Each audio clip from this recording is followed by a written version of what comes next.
Do you ever wonder why gypsies scam you? If not, then clearly you've never had your fortune told by one. Today we're going to find out why they do it, why they're so good at it, and why even people like you would fall for it.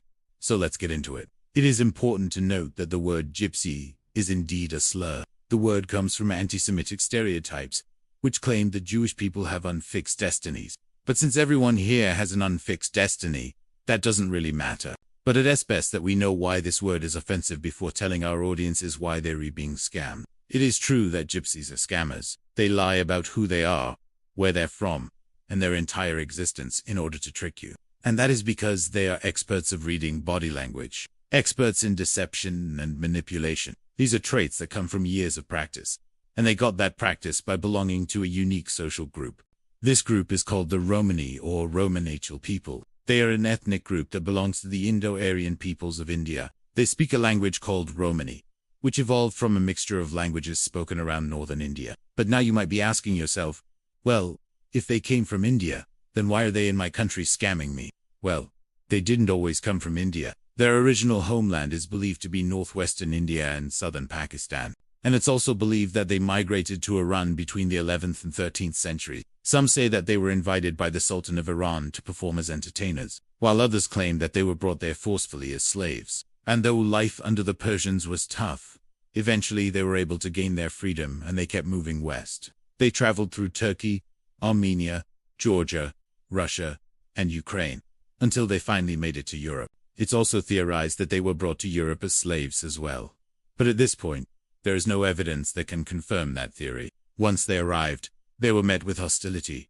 The locals didn't like them, so they moved around a lot. They settled wherever they could find work, mainly performing as entertainers or peddlers. At first, they used to travel on foot, but soon enough they started traveling by horse, so they became known as the horse people. However, because of the way they looked, the locals started calling them Egyptians or gypsies, and that stuck. Now, these nomads weren't just hated because they were outsiders. People were also scared of them because they had strange customs. One of those customs was telling fortunes. It was a tradition in their culture to tell the future of a person based on their appearance, behavior, and personal belongings. They mostly predicted bad omens, things like a death in the family or financial ruin, but sometimes they would predict something good happening to someone. And when that prediction came true, the rumors of the gypsies' magic spread like wildfire. Because of this reputation, some kings hired them to tell their fortunes. But most of the time, the gypsies were treated as second-class citizens. They were often denied access to public services and were forced to live in poverty.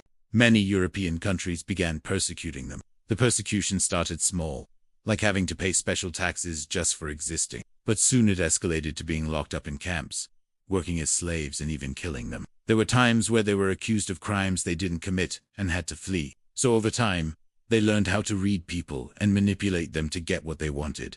They were masters of disguise, and many of them had to use that ability to survive. So now we know why they're so good at it.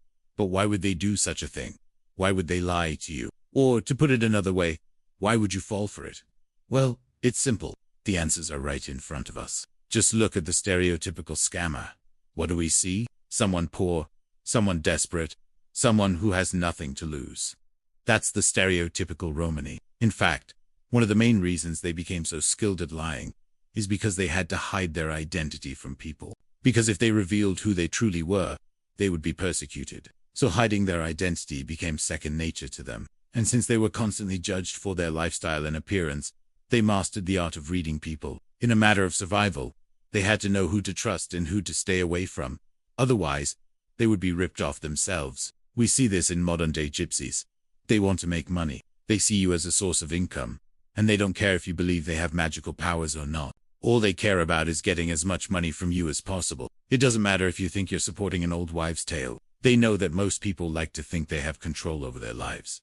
So they play into that. They pretend to tell your fortune, but in reality, you're the one paying for it. You're the one giving them money because you think you're gaining insight. And here's where we need to talk about consent. Even if the gypsy didn't lie to you about their identity, does that mean that it's okay to lie to you about your future? No. Consent isn't given automatically, just because someone's different. You must ask for consent. Just because someone's a Roma doesn't mean they can lie to you. They still have to ask your permission before they start manipulating you. And even then, they shouldn't promise you something they can't deliver. So what should you do? Well, the answer is simple, yet difficult. Stop being racist. Sure, they're manipulative and they're good liars, but so are people of all other races. Judge them by their actions, not their race. Don't be quick to judge someone for their appearance or the way they live their life.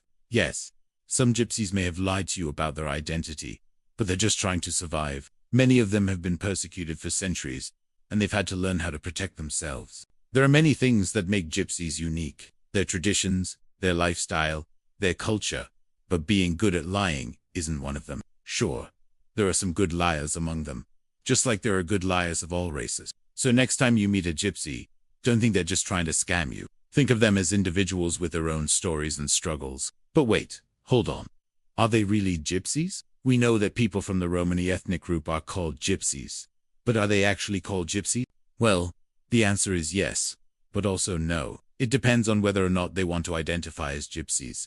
You see, the word gypsy has two definitions. First, it's a word used as a slur by non-Romani people. And second, it's a term used by Romani people to describe themselves. They identify as gypsies because that's how they've been known for centuries. In fact, the word gypsy is believed to be derived from the word Egyptian. When Europeans first encountered the Romani people, they thought they were Egyptian because they looked different and had strange customs. So they started calling them Egyptians, which eventually turned into gypsy.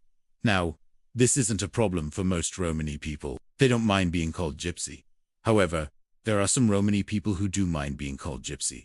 They prefer to be called Romani or Romani. So how can you tell if someone wants to be called gypsy or not? Well, the answer is simple. Just ask them. If you're not sure, it's always best to err on the side of caution and ask. After all, it's not that hard to say, "Hey, can I call you gypsy?"